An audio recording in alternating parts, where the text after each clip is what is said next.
This is Dr. Vicente, and I welcome you to Educ7101, Managing the Challenges of Educational Change, an Introduction.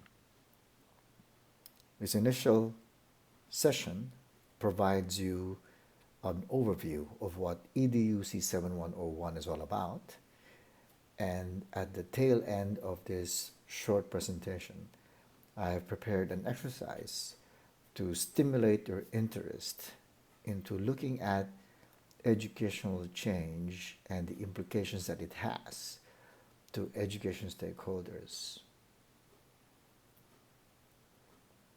I begin by looking at this quotation from Alvin Toffler.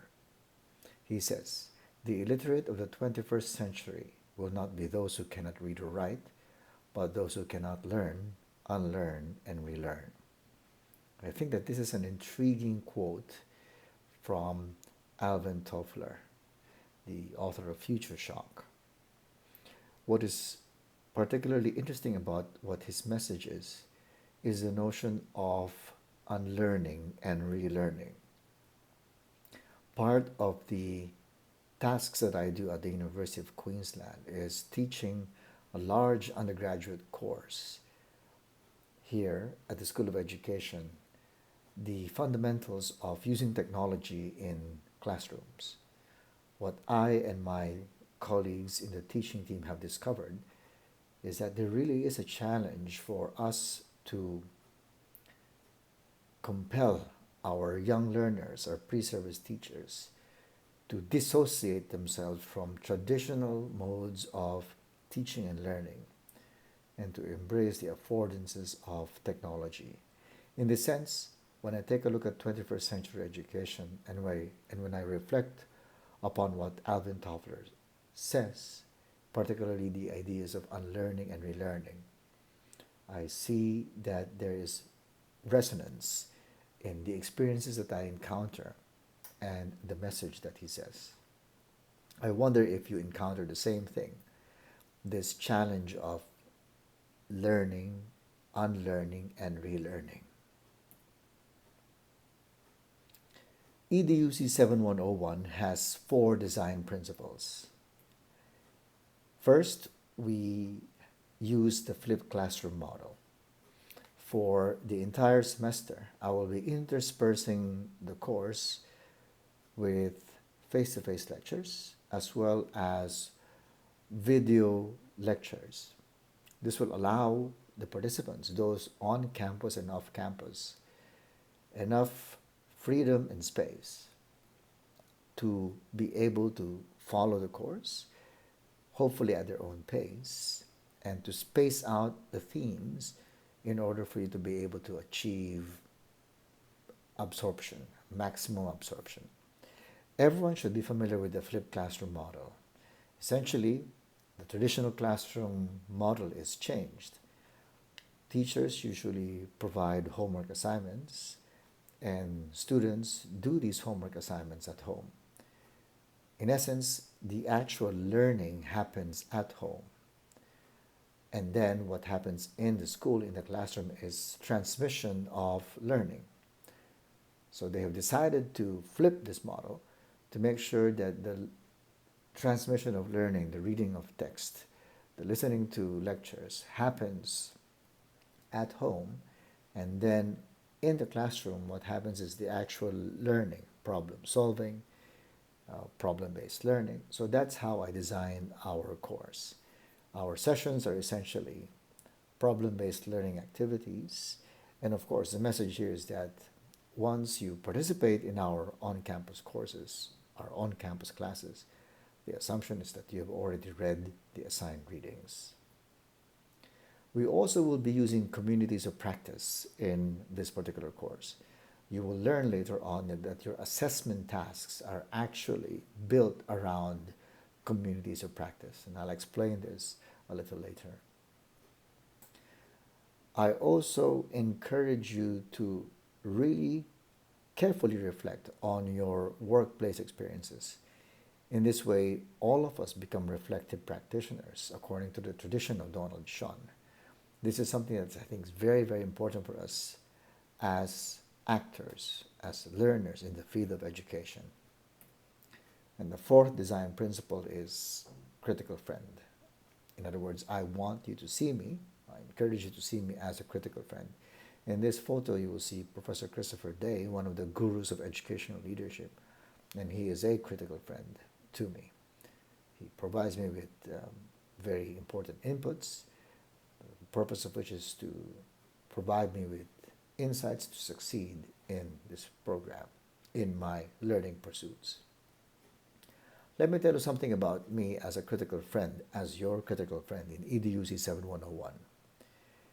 As can be seen in this particular slide, I adhere to what Arthur Costa and Benna Kalik argue in relation to the critical friend.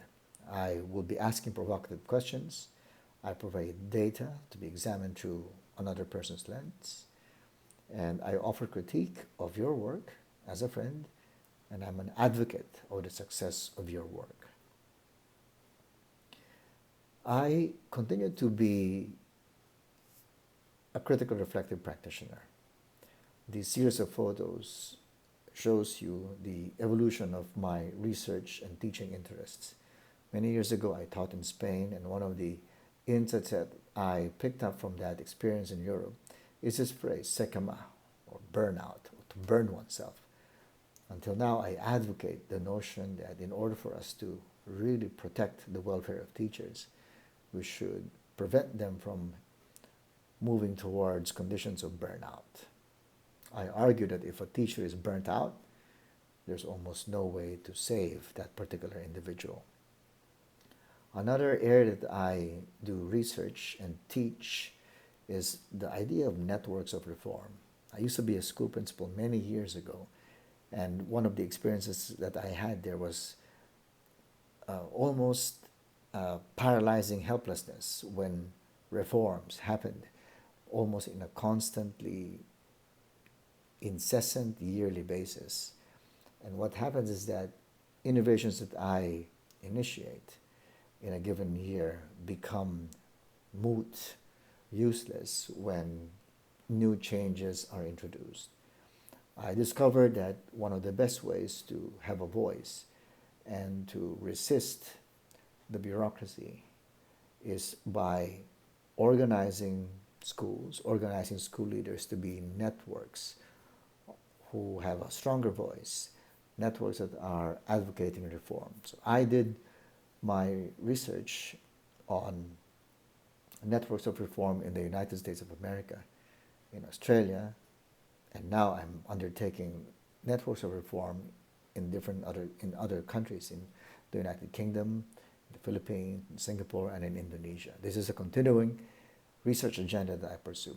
And finally, I really look at how education reform is implemented, and in a lot of contexts, particularly in developing world contexts, corruption becomes a moderating variable in the implementation of reform. I am trained in quantitative research. I'm a political scientist by training. Nonetheless, I value critical ethnography, which is essentially becoming an advocate for the emancipation of marginalized groups. Two of the books that I've recently published contain elements of critical ethnography, and in these monographs, I actually attempt to provide a voice for marginalized groups in society. Let's take a look at our course, Educ7101. If you've had a chance to take a look at your electronic course profile, you will realize that there are 3 themes for our course. Theme 1 revolves around the question, what is change? And Theme 1 is divided more or less into 4. They overlap into the 5th week. We have a welcome, which is this week. Week 2 will be reflections. Week 3 will be looking at structure and agency. And then week 4 will look at issues and challenges. This first theme looks at a deeper understanding of what change really is. As you attempt to be a critical reflective practitioner, one of the things that I'd like you to really look upon is your sense of identity. And the question I'd like you to consider is, how do you see yourself in periods of change? In this slide, you will notice that week 4 is highlighted in yellow. This essentially is the due date for your assignment 1. So your assignment 1 is an outline that is in preparation for assignment 2. In the outline, which happens on week 4, you will be grouped into communities of practice. You will self-select and you will be grouped into communities of practice. And each one of you will provide feedback, inputs, suggestions to each one's outline for assignment 2. I will also provide inputs to each of your outlines. And then what happens is that ideally all these feedback you get from your community will inform your submission for assignment 2. We move on to theme 2. After having some knowledge about what change really means, we move towards theme 2, which is how do we analyze change. Here, more or less, it will be about 4 or 5 weeks because it overlaps with week 9 as well. And on week 5, we talk about policy, process, and practice. Week 6, we talk about context. Week 7, we interrogate reform. Week 8, we look at wicked problems. In week 6, you will notice that it is highlighted in green. This is the due date for your assignment 2. Assignment 2 is a big task for this particular course. And as I mentioned earlier, hopefully once you reach week 6 and submit your assignment 2, you've had the benefit of obtaining feedback from your community as well as from me. So we'll all provide you with feedback. You will also do the same thing. You'll provide feedback to each member of your community of practice, each member of your COP. In relation to this idea of critical reflective practice, what I'd like you to think about when you are on theme 2 is this idea of agency. And the question I'd like you to consider is, can you lead change? We move on to the final theme, which is theme 3. And here, I am going to ask you to take a look at possible relationships that exist between leadership, stakeholders, and change. And if you notice, there are about 5 topics that are included in theme 3.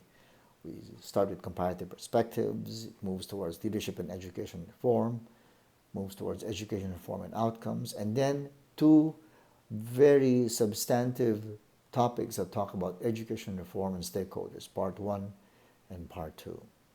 Week 9, if you notice, it's highlighted in yellow. That's when the COP once again is activated.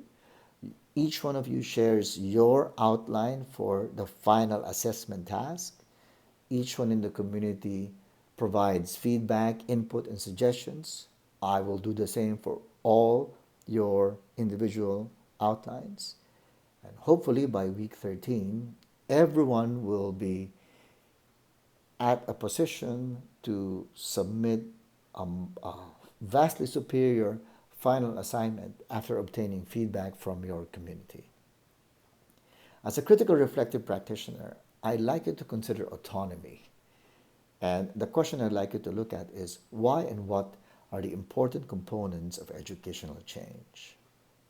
So those are the 3 different sections of this particular course.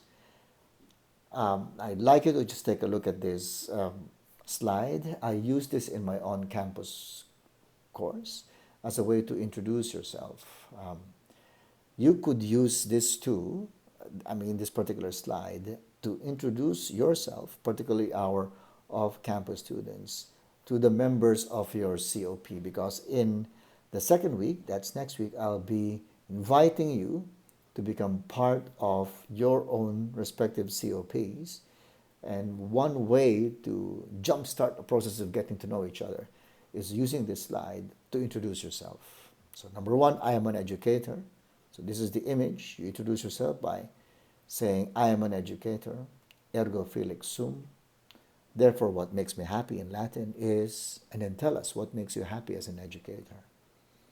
Or you can introduce yourself by looking at number 2, a slide which says 1 in 5 of our 15-year-olds are achieving a mid-primary school level in literacy and numeracy. Virtually none of them will catch up. This is from Ken Boston from one of the advisors of the Gonski Review. So you could say, I choose number 2, and this is my reaction to this issue. And then you could ask yourself this question: does it bear any importance to the value of education? So you choose number 2, 1 in 5, and then you introduce yourself by looking at these questions in number 2. You could also choose number 3. Australia will only slip further behind as a nation unless we act and act now. And this is from the Gonski Review of 2012. What is your reaction to this issue? What is your opinion about education and preparing for the future?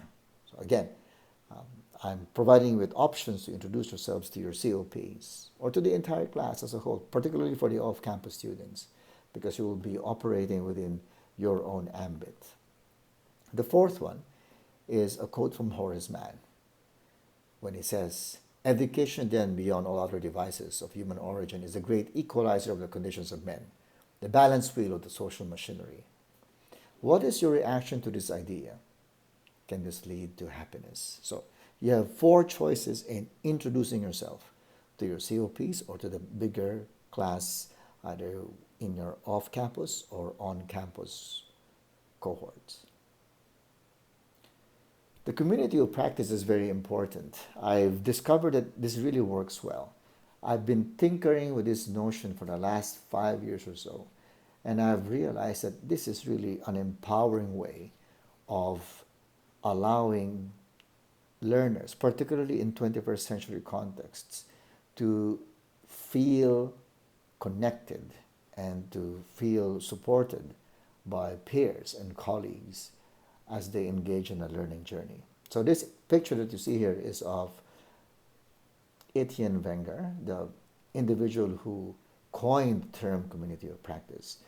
And as we undertake this course, the idea is for us to be able to achieve the 3 quintessential elements of communities of practice. First is mutual engagement. The members of the different COPs will be establishing norms and build collaborative relationships.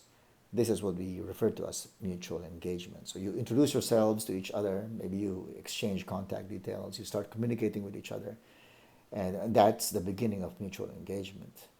We move on to this idea of joint enterprise. You create a shared understanding of what binds you together. In this sense, what binds you together is the assessment tasks for this course. And this is really your joint enterprise. Eventually, there will be a shared repertoire. The community produces a set of communal resources, which is termed the shared repertoire. I will be creating a Padlet for all of you, for each one of you, for each one of the COPs, which will be the shared space. I will also be sharing with you the rubric, and you will be looking at the outlines of each one. So you will share these elements as you build your community. So this is a model that I've adopted from Etienne Wenger himself. As you can see, I am a big fan of Etienne Wenger. I attend conferences which he undertakes in different parts of the world. So I've explained to you briefly what the course is all about. Now let me give you a very short exercise. And the first question I want you to consider is this idea of what is most important to the happiness of young adolescents. Think about that, right? And when I say happiness, I'm actually referring to the Aristotelian notion of happiness, which is the highest good. As you think about that, I have several things I'd like you to look at. These are 25 items, which are referred to as life goals and aspirations. At this juncture, you could pause this presentation and give yourself about 5 minutes, just 5 minutes, to rank what you think would be the top 5 things that will make young adolescents, let's say they're about, say, 12, 13 years old. What would make a typical adolescent happy? Rank the top 5 from these 25 items that I have enumerated here. So you can pause this slide and just do this very short exercise. So let's say you've already paused and you have taken the effort to list down your top 5. Let's compare this with what young people actually identified. So if you see here, year 7, 12 to 13 years old, this is in a Singaporean context. They identified to be filial, to be a loyal child, a son or daughter, as number 1, to respect myself as number 2, to be a loyal citizen as number 3, to be loyal to the company I will work for as number 4, and to have a sense of meaning and purpose in life as number 5. Whether people think I'm cool, whether my parents have a car, how good looking people think I am, these are all in the bottom choices of these young people. And if you take a look at year 8, the year after, what we did here is we essentially surveyed 30,000 young people in Singapore, and we undertook a panel longitudinal study. That means we traced the same individuals from year 7, year 8 to year 9 for the secondary school kids. We traced those who were in year 4, year 5, and year 6 for the primary school kids, and also those in what we call post-secondary. Could be junior colleges, or it could be technical institutes in the Singapore context, in their post-secondary year 1, post-secondary year 2, and post-secondary year 3. This is a major, massive research project that I was a part of in Singapore, which was designed to measure what we call the life pathways of young individuals in Singapore. I think that the results here could be a bit surprising to what you enumerated as what you think might make young people happy. That's part of my role as a critical friend, to provide you with alternative viewpoints. This is the continuation of that. If you can see, the last items are whether people think I'm cool, whether my parents have a car, how good looking people think I am. When I usually do this exercise, a lot of our colleagues choose these as the ones that they think would make young people happy. But we are surprised when we take a look at the actual results. If we rearrange the data in a Singapore context, and if we are dictated by or informed by theory, when we take a look at the Singaporean context, we see the following emerge. We see that traditional notions of happiness compose about 32.7% of the responses. This talks about filial, talks about family, talks about loyalty to country. Majority of the young people identify themselves as embracing modern notions of happiness. That really has to do with identity, with self-expression. Whereas a very small percentage of about 10.4% identify postmodern notions as elements that would make them happy. So the postmodern notions refer to image, refer to reputation, like good-lookingness, coolness. So this is what happens when we rearrange the data. So it gives us a broad picture of how young people, in this case in Singapore, view themselves when we talk about ideas of what would make them happy. So we looked at what would make young people happy.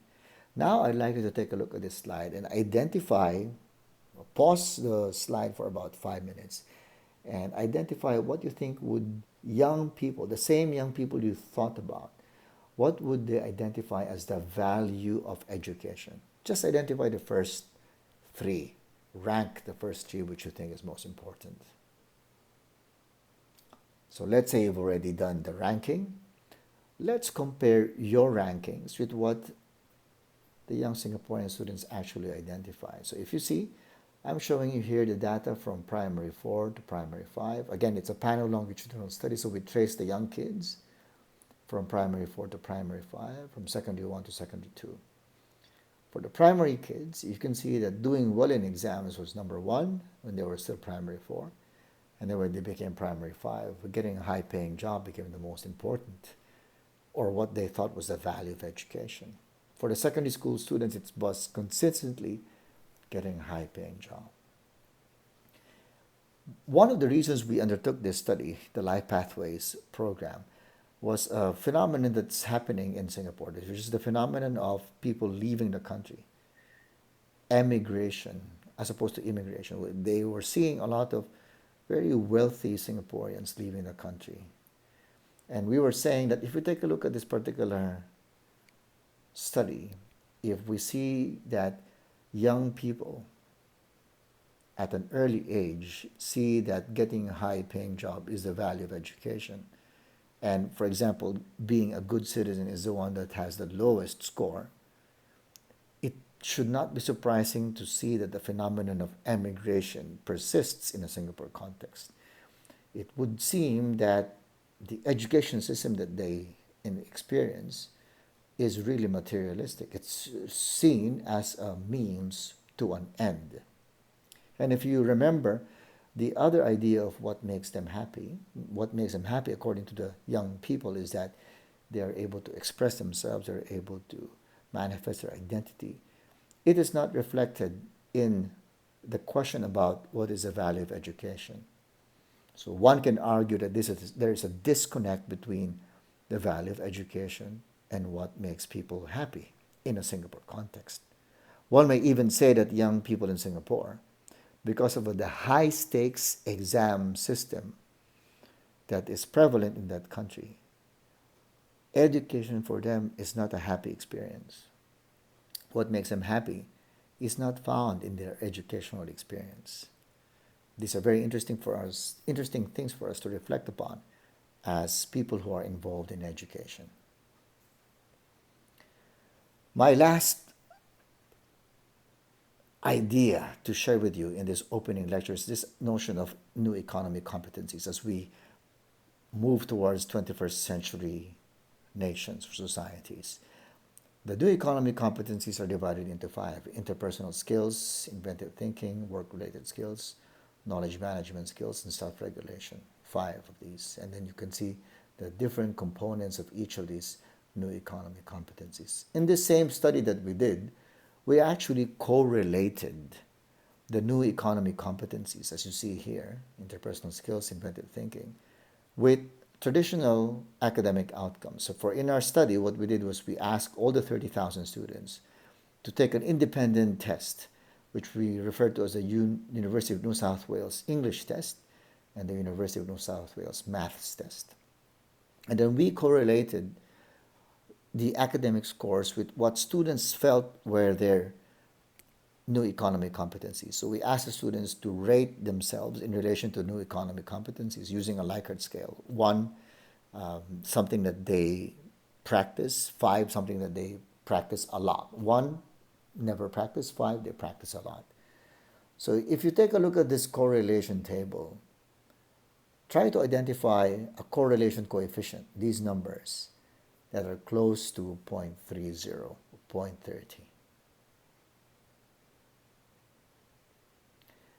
If you notice, none of the correlation coefficients approximate 0.30. And in statistical analysis, correlation coefficients that are 30 or higher mean that there's something going on between this particular component and these components. So group engagement and UNSW English, if it's 0.30 or higher, there's something going on between these two. We refer to them as variables. But if the correlation coefficients are less than 0.30, then essentially that means nothing is going on. So interpersonal skills and inventive thinking as new economy competencies don't seem to be correlated with academic outcomes, with traditional education outcomes. If we take a look at the 3 other new economy competencies, work-related skills, self-regulation, knowledge management skills, and correlate them with the traditional academic outcomes, I then invite you to take a look at correlation coefficients that approximate 0.30. Once again, upon closer examination, you won't find any. So what this tells us, this is all part of the study that we did several years ago. What this tells us is that the Singapore education system that is built on high-stakes testing, we argue, is not preparing young people in their country for the 21st century economy. In other words, in order for you to succeed in a 21st century society, you don't even need to be smart. Academic outcomes are not really that important. Very intriguing things to say, particularly in a system where meritocracy is highly valued. So these are just initial reflective thoughts I'd like you to think about. So when you take a look at Singapore's education landscape, it started from survival-driven mode, efficiency-driven, ability-based. Now it's student-centric, values-based. Nonetheless, based on the findings that I've showed you, it really presents some very intriguing issues and challenges. We will be looking at Singapore's education system, particularly because as of now, they are known as the global reference society. They are the model society. A lot of contexts identify Singapore as we want to be like them because of their tremendous success in traditional education outcomes, particularly in international league tables. They're the top in almost all the aspects. PISA, they're the top. TIMS, they're the top. So everyone seems to want to be like them. And that's why we're going to be studying them. Because even our Australian policymakers say, why can't we be like Singapore? The article that I asked you to read for the first week is Reforming Again and Again by Larry Cuban, and also Education Reform, Making Sense of It All by Samuel Bacharach. As you look at these two articles, there are three questions that I'd like you to really look at. One, how do the authors define change? Number one. Number two, in your interpretation, what are the barriers and enablers of change as enumerated by both authors? And finally, in your interpretation, what is the impact of educational change? I'd like you to consider these as you continue to look at the two readings that were assigned for this week. Part of what I'd like you to do after each of our sessions is to undertake reflection. One is reflection in action. It is a response to a surprise. So, what surprises did you encounter today? As a critical friend, I confronted you with several questions and I gave you some answers which I expected would be very different from what you expected. Were these findings surprising to you? Then you can also reflect on action. What are your own hunches that seem to resonate with discoveries, surprises encountered today? Were some of the discoveries that we looked at, for example, value of education, or what makes young people happy, or even 21st century competencies in relation to traditional education outcomes, do these resonate with your hunches? Or if they don't at all, then I invite you to start thinking about it. Because when we talk about educational transformation, those are the things that are really very important. Happiness of young people, the value of education, and the future. Reflective practice. What would you like to explore, investigate further as you reflect about change? This becomes very helpful as you contemplate on the main assessment task for this course. Assessment task 2, which is a critical review of educational transformation literature. And assessment task 4, which is where you combine educational theory with practice, with what you have experienced, either personally or vicariously, or what you have heard from others. So that is our introductory lecture for Educ7101. Welcome, and I hope that you communicate with me with your questions, and hopefully see you in future and interact with you during the entire semester. Thank you very much.